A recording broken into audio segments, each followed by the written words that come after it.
Greetings and shalom. I hope everyone's doing well. Welcome back to the show. I am Lisa Thomas, your clinical practitioner and owner of the Holistic Balance Life Center located here in the DFW area, and I'm also an educator. And so today I would like to dive into a topic that is not often discussed, and that is what and how your nutrition affects your hearing. And what is the connection between what it is that you eat and what it is that you hear? So, have you thought about possibly how your diet could affect your hearing, how it can affect your ears? Well, the answers that I'm going to provide you on today just may surprise you. So, let's go ahead and explore this fascinating topic and this link between your nutrition and your hearing health. So, let's go. So, let's talk about the science behind it. So, our inner ear is very highly sensitive to the blood flow and nutrient supply. So this might be something that you're probably not aware of, but it is. And so it is important that we have certain nutrients within our system in order to help with our hearing. So nutrients like magnesium, potassium, zinc, even folate plays a very key and vital role in our auditory function.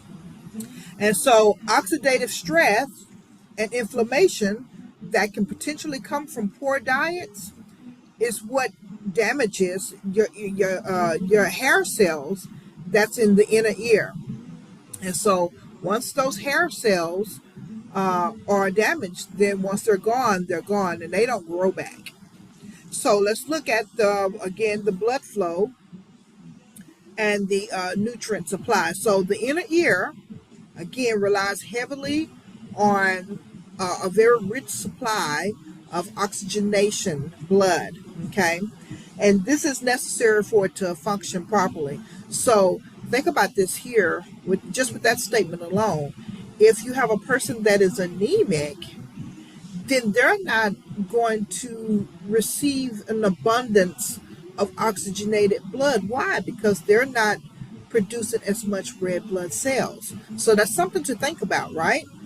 So the little hairs that I was talking about, that are in your inner ear, relies on the capillaries that feed that cochlea, and even all of the surrounding structures that's in your ear.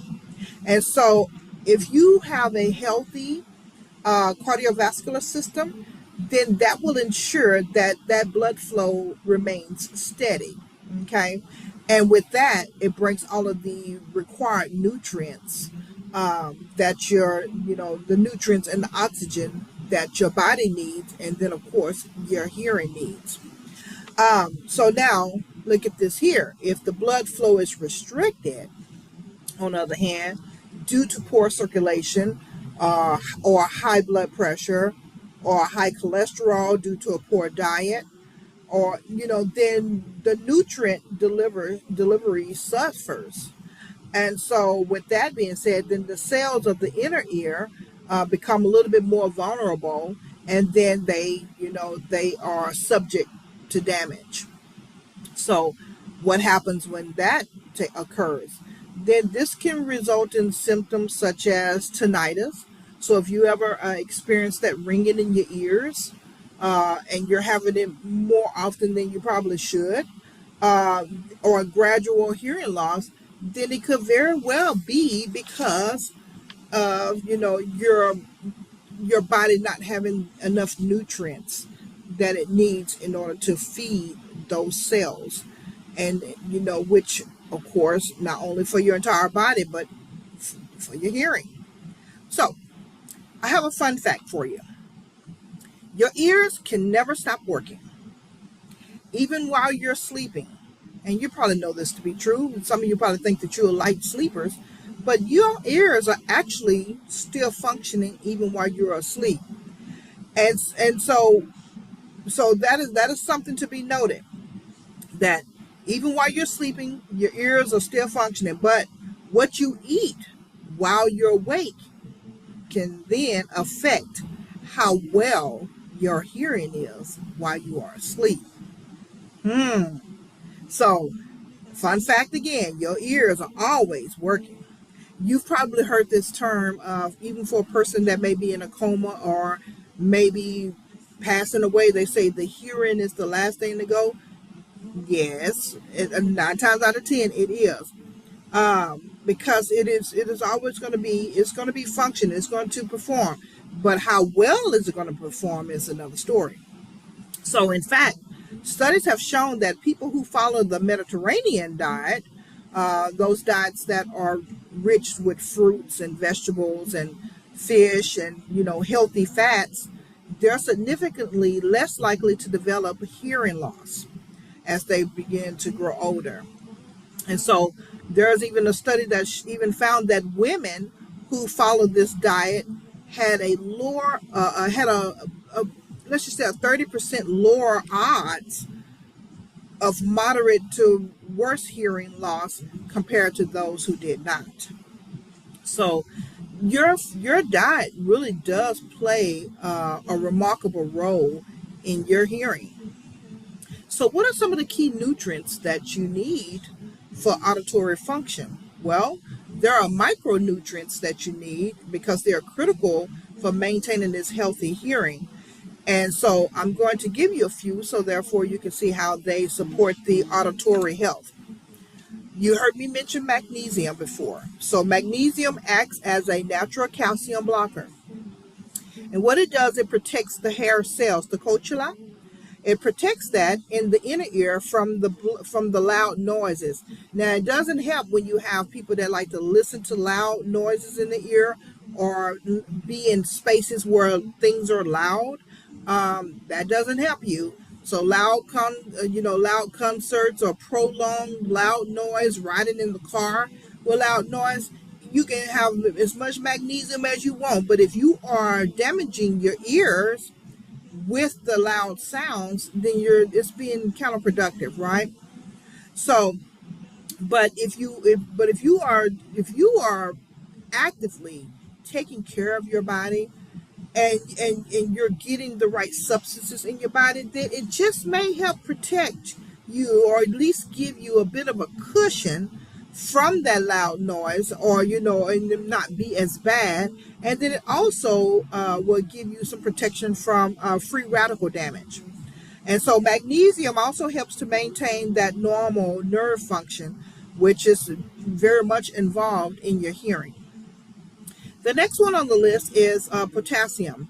Now, potassium helps to regulate the fluid balance in the inner ear. And you all may have experienced a fluid imbalance before, because you'll get the dizzy spell. You'll get the, it's not coming to my mind right now. But you know what I'm talking about when you, vertigo. When you'll get vertigo. Well, vertigo comes from that imbalance of the fluid in your ear. Or if you have a bad sinus infections or a lot of recurrent sinus infections, that drains from your sinuses down into your tubules. So, but if you have potassium, that can also help with that. And then, of course, you need to figure out, what you need to do to control the sinus drainage. So therefore, you can have fluid balance. But the fluid in the cochlea is essential for converting sound into electrical signals. And so as we begin to age, the potassium levels, of course, going to naturally drop, which then will contribute to age-related hearing loss or decline. But if you are, again, putting the right things in your body, keeping up with your levels, your potassium levels, magnesium levels, zinc, folate, things like that, your decline may not be as rapid as maybe, say, the individual that don't do any of that. And then, of course, you just heard me say zinc, so that is next on the link. So what does zinc do? Zinc plays a critical role in the immune support and cellular repair. So the zinc deficiency has been linked to sudden hear loss. So if you're not getting enough zinc, now zinc, a lot of times you will associate zinc with your immune system. Well, yes, because it does help boost your immune system.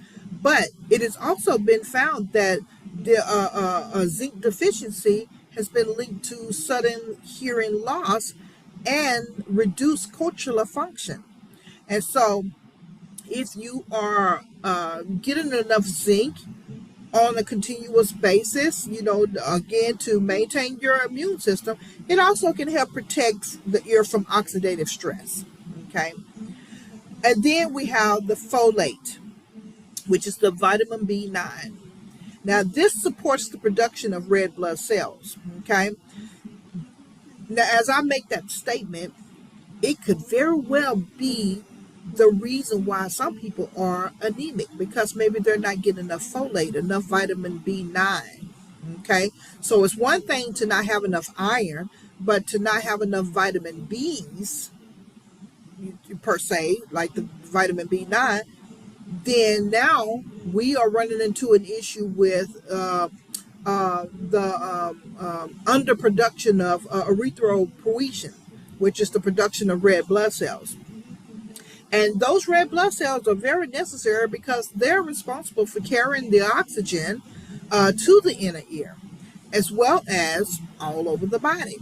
So having a folate deficiency can contribute to a nerve-related hearing loss, and it can actually slow down the repair of auditory nerves and fibers. So folate is necessary. So vitamin B9. So again, magnesium, potassium, zinc, and then folate. Okay. I have another fun fact for you. This fun fact says, your inner ear is about the size of a pencil eraser, but it is one of the most metabolically active parts of your body. So what does that mean? That means that it needs a steady supply of nutrients and oxygens in order for it to remain functional. And just like your brain and heart, even small nutrient deficiencies can then affect its function. And so that is so important for you all to realize that, putting the right things in your body and having a good balanced diet, it is very necessary.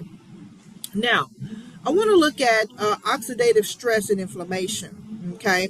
Because if a person has poor dietary choices, like diets that is high in sugar, diets that are high in saturated fats, processed ingredients, this leads to chronic inflammation, which is another silent killer that a lot of our people are not really paying attention to. So having a high sugar fat, high saturated fat, which leads to the high cholesterol, and then the processed foods, it puts, adds more inflammation into the body, and that inflammation now starts to affect your organs and things.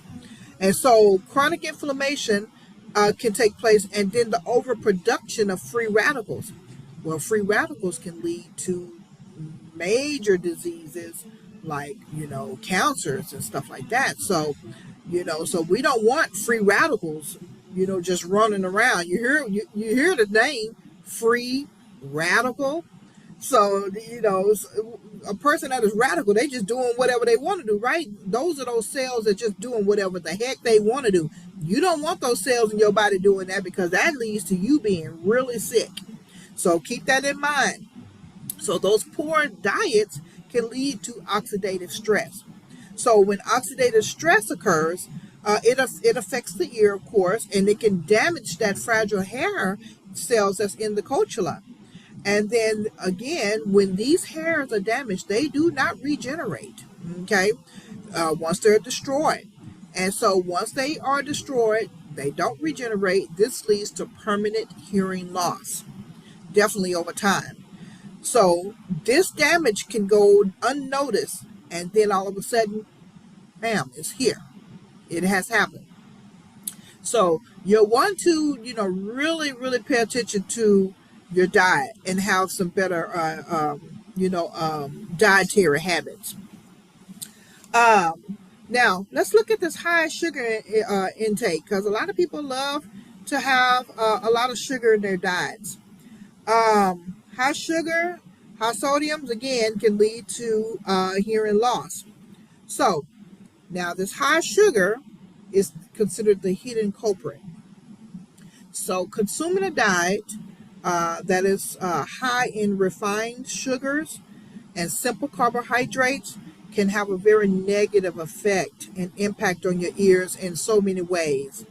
Having blood sugar spikes can damage those small blood vessels, okay, that supply your inner ear, just like they damage the eyes and the kidneys. So a person that is diabetic, that's the reason why they have to get their eyes checked, and they have to always have their kidney functions checked, because that high sugar damages those organs, right?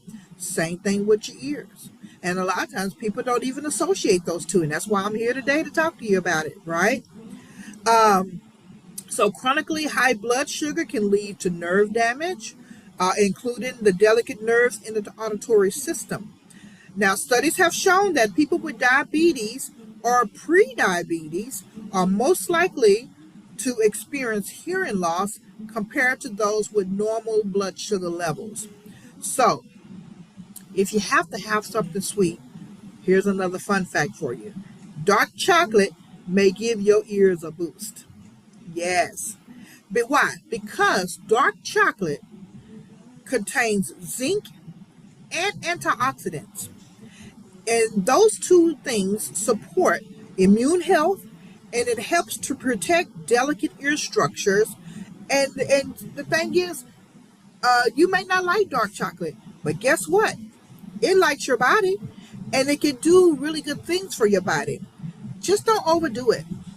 I don't want you to just say, oh, I'm going to drop milk chocolate and just be eating a whole lot of dark chocolate, just because I have to have something sweet.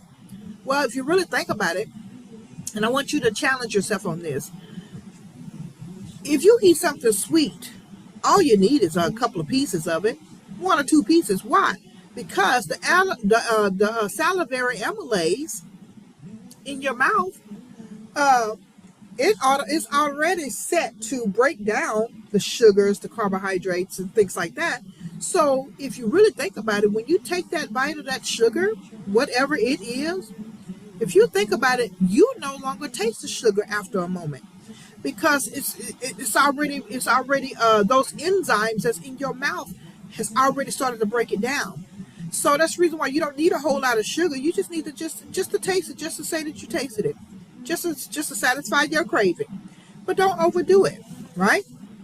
So the bottom line is, sugary snacks, sweetened beverages may be doing more than just adding inches to your waistline. They could be dulling your sense of hearing. Okay? So watch your sugar intake. And then high sodium diets. Now, the salt and the sound connection. Now, sodium found in high levels of processed foods, canned and fast foods, affect your fluid balance as well. Not only in your body, but also in your inner ear. So too much sodium can lead to fluid retention, which can then increase the pressure inside your ear. Think about that. A high salt diet can now affect the pressure in your inner ear, which would then throw off your fluid balance, and then you may find yourself being dizzy. So this can contribute to illnesses such as Meniere's disease, which causes dizziness and tinnitus and even hearing loss. And then a high sodium intake could also contribute, of course, to high blood pressure, which then reduces the blood flow that your inner ear needs. And reduced blood flow then leads to damage to the auditory system over a period of time. So I would just highly suggest that you just swap out, your salty snacks for fresh fruits, but, do a little bit at a time. I'm not saying go cold turkey. Some people can. I'm able to do that. I have done that, but everybody can't go cold turkey. So start swapping it out. A snack a week, maybe with a very, a fresh fruit, very fresh vegetable, unsalted nuts. You can use herbs. You can use lemon juice to flavor your food instead of just using salt. I've seen people get their meals and just start pouring salt on it, and they haven't even tasted it yet. And I'm like, oh my goodness. All I see is arteriosclerosis. That's all I see. When I see that, I'm like, oh my goodness, the hardening of the arteries. Oh no. So high sodium diets is just not good for you, period. And then let's look at how alcohol, excessive alcohol, can be more than just a buzzkill. So while moderate drinking may have its immediate effects, but a person that indulges in chronic or heavy alcohol use can pose a really real threat to their hearing health. How so? Well, alcohol can damage the central auditory or cortex, and which is the part of the brain that processes sound. And then long-term use affects the nerve function, including the auditory nerves, reducing your ability to interpret sounds correctly. Even your ears themselves are physically intact, even if they aren't. So that's the reason why when you're drinking alcohol, that's part of the reason why they don't want you to drive, drink and drive, because if you are consuming large amounts of alcohol and you try to drive, well, not only does it delay your response, but it also can delay your hearing response too, which then can lead to, you being in a lot of trouble. You can find yourself being in an accident. So some people, when they drink their alcohol, and a lot of it, they experience a condition called cocktail deafness. You probably haven't even heard that term before, but it's called cocktail deafness. And so what is happening is they temporarily lose their ability to hear high frequency sounds after drinking. So think about this here again. If you're driving and there's a siren, say you're traveling down a road, you've already had too much to drink, there are sirens coming perpendicular to you, you don't hear them, you're already in an altered state, so you're not really seeing them either, and that's how you can have an accident, even with medical emergency personnel. So excessive alcohol could now dull your hearing, which is not good for you all. It's dangerous, a detriment to you. So here's the takeaway to that. Regular heavy drinking isn't just hard on your liver. It may also age your ears a whole lot faster than you will want them to. And then we have hearing loss and chronic conditions. So I mentioned some before, and I'm just going to kind of reiterate these. If you are experiencing hearing loss, it could be because, there may be diabetes involved, high sugar intake, heart disease, high cholesterol, high blood pressure. Those things can affect your hearing. And so these things are often tied to your diet, your hearing, and, and the response of your hearing versus what's going on with your diet. And so they could be major contributors to your hearing problems. So again, good nutrition is very necessary because it can help manage these conditions and by extension protect your hearing. So what is my recommendation for you outside of what I've already said? Eat a rainbow diet, colorful fruits and vegetables. If your diet is not colorful, it's not good enough. You should have an array of colors in your diet, and when you're eating, it should be beautiful to your sight. Again, and your food should not make you tired. It should not make you exhausted. If your food that you're eating make you tired and exhausted, it's the wrong food. And I've said this before. But if you're eating a beautiful, colorful diet, and I'm not talking about candy for my candy lovers out there, but fruits and vegetables and grains and things like that, then you will have more energy. You're going to have the nutrients that you need. You're going to have increased blood flow. Couple that with exercise, activity. Man, you can't get no better than that. So I would encourage you to eat, green leafy foods, greens and fish, nuts, whole grains. Stay hydrated because that water is important. Why? Because that water is necessary to help move that tissue along. Your blood is tissue. So you need that water. Your cells need that water. Okay, and your cells have to be hydrated along with your body tissues and so on, and your organs and so on and so forth, even for your ears. So stay hydrated so you can keep your fluids balanced. So because if you're dehydrated, then you're now out of balance. Okay, and then last but not least, limit the processed food if you can. Try your very best to limit the processed food uh, and all that added sugar and all the added salt. Okay, so those are my recommendations in addition to what I've stated already before. And so my last fun fact for you. Your ears are always on. So this one here is a good one. Your ears are always on, but your brain chooses what to hear. So for all of my sisters out there who say, he don't even listen to me, he's not hearing what I said, he didn't hear a word I said. Oh, he heard you. For the kids, for your kids. My children act like they don't even hear what I'm saying. They go, huh? What? Or they don't respond. They're not hearing you. No. They hear you. Everyone hears you. We hear everything for the most part. It's just your brain chooses what to hear. So nutrition doesn't just support your ears, it also helps your brain to process sound effectively. And so you need the nutrients such as B vitamins, again, magnesium, and iron. And this is going to help sharpen your focus and your hearing clarity.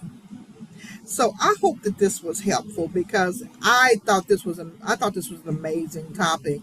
And again, it's something that just isn't spoken about as much. So I thought I would bring it up. So keep this in mind. Your hearing health is just one more reason to pay close attention to what you eat. It's not just about your waistline or your energy levels. It's also about preserving your senses and your quality of life. So take care of your ears by taking care of your plate. Have a rainbow diet, a nice, beautiful, colorful diet. And in essence, your ear is like any other organ, okay? It needs the proper fuel and the protection to do its job. And by feeding your body the right nutrients, then you're not just supporting your heart and your brain, you're also literally feeding your ability to hear. So I want to thank you all for,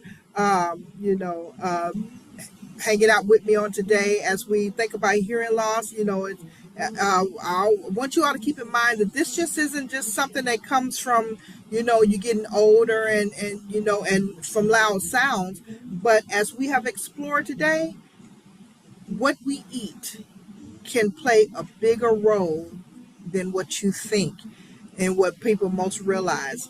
So from leafy greens to healthy fats, every bite that you consume can either protect your ears or slowly chip away from your hearing health. But the good news is that you still have the power to nourish not just your body, but also your hearing. You can do that starting today. So whether you're packing a lunch, planning a dinner, reaching for a snack, I want you to ask yourself, is what I'm about to eat, is this food feeding my ears too? Will I be able to hear better? Will I be able to maintain and sustain my hearing for years to come based upon what I have eaten today, tomorrow? So I want you to keep that in mind. So anyway, thank you again for tuning in. And just remember, healthy hearing starts from the inside out.